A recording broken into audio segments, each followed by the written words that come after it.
இன்றைய தினம் சஷ்டி திதியாக இருக்கிறதுனால எல்லாம் வல்ல முருகப்பெருமானை வணங்கிறது நல்லதுங்க. ஒரு அற்புதமான வித்தியாசமான கோவிலுங்க. 5 வாகனங்களில் முருகப்பெருமான் வீதி உலா வரக்கூடிய பவனி வரக்கூடிய முருகர் கோவில் எங்கே இருக்குன்னு கேள்விப்பட்டிருக்கீங்களா?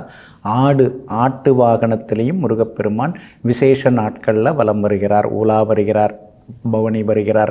அதே மாதிரி மயில் வாகனத்திலேயும் இங்கே முருகப்பெருமான் வருகிறார். ரிஷப வாகனத்தில் ஏறியும் இங்கே முருகப்பெருமான் காட்சி கொடுக்கிறார்.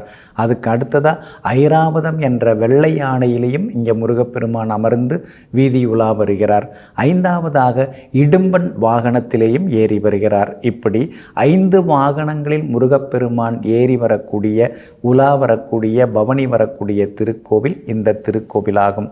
இந்த திருக்கோவில் என்ன பேர் அப்படின்னு பார்த்தீங்கன்னா அருள்மிகு ஸ்ரீ முத்துக்குமரர் சுவாமிகள் கோவில். இந்த கோவிலில் ரொம்ப விசேஷம் அப்படின்னு பார்த்தீங்கன்னா ஏகப்பட்ட விசேஷங்கள் எல்லாமே இந்த கோவிலில் இருக்குதுங்க.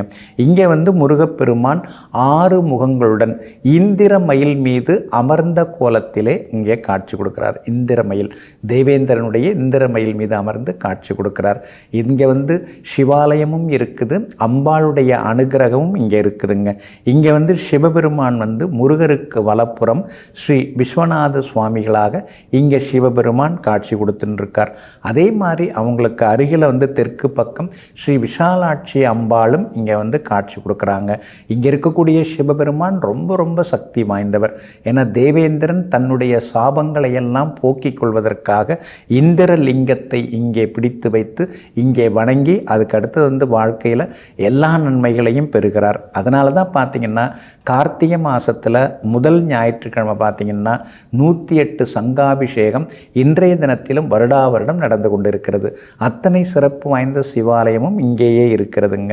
இங்கே பக்த கோடிகள் இந்த இழந்ததை பெறக்கூடிய கோவிலாக இருக்குது. ஏதாவது ஒரு பதவியை இழந்துட்டோம், வேலை போயிடுச்சு, உத்தியோகம் போயிடுச்சு, அல்லது ஒரு பொருளை இழந்துட்டோம், இந்த மாதிரி எதுவாக இருந்தாலும் இங்கே கிடைக்கும். ஏதோ ஒரு பொருள் தொலைஞ்சிடுச்சு, அது கிடைக்கணும்னா இங்கே இருக்கக்கூடிய சிவபெருமானுக்கு விசேஷ அபிஷேக ஆராதனைகள் எல்லாமே செய்கிறாங்க. அப்புறம் சாம்பார் சாதம், பொங்கல் இதெல்லாம் வச்சு இங்கே நைவேத்தியம் பண்ணுறாங்க. அதே மாதிரி அம்பாளுக்கு சர்க்கரை பொங்கல், அதுக்கு அடுத்து ஸ்ரீ லலிதா சகஸ்ரநாம பாராயணம் இதெல்லாமே பண்ணுறாங்க. இங்கே இருக்கக்கூடிய முருகப்பெருமான் ரொம்ப சக்தி வாய்ந்த முருகப்பெருமானாக இருக்கிறாருங்க. அதே மாதிரி முருகப்பெருமானுக்கு விசேஷ நாட்கள் அங்கே அப்போ பார்த்திங்கன்னா தேன் வைத்து இங்கே அபிஷேகம் பண்ணுறாங்க, தேன் வைத்து படைக்கிறாங்க. இங்கே தேன் தான் மூலப்பொருளாக இருக்குது, படைப்பு பொருளாக இருக்குது. வர்றவங்களுக்கு தேனும் பிரசாதமாக கொடுக்குறாங்க. ஏகப்பட்ட விசேஷங்கள் இங்கே இருக்கக்கூடிய முருகப்பெருமானுக்கு உண்டுங்க.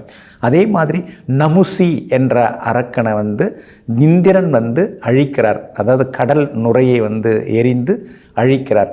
அப்போ எதிரிகளை எல்லாம் அழிக்கக்கூடிய ஸ்தலமாக இருக்குது. தொலைந்த பொருள்கள் கிடைக்கும், இழந்த பதவியில் மறுபடியும் உட்கார முடியும்.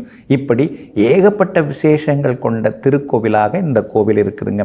இந்த திருக்கோவில் எங்கே இருக்குது அப்படின்னு பார்த்தீங்கன்னா சிதம்பரத்திலேருந்து 22 கிலோமீட்டர் தூரத்தில் பரங்கிப்பேட்டை அப்படின்னு ஒரு ஊர் இருக்குது. அந்த பரங்கிப்பேட்டை பஸ் ஸ்டாண்டுக்கு அருகில் பார்த்தீங்கன்னா இந்த அற்புதமான ஸ்ரீ முத்துக்குமரர் சுவாமி கோவில் அமைஞ்சிருக்குங்க.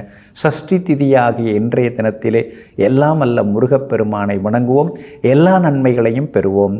நெஞ்சிற்கினியவர்களே, மங்கள வாரமாகிய சஷ்டி திதி நன்னாளாகிய இன்றைய தினத்தில் எல்லாம் வல்ல முருகப்பெருமானின் அருட்கடாட்சம் உங்களுக்கு முழுமையாக கிடைக்கட்டும். மீண்டும் நாளை காலை சந்திப்போம். நன்றியுடன் உங்கள் ஜோதிட முனைவர் KP வித்யாதரன். வணக்கம்.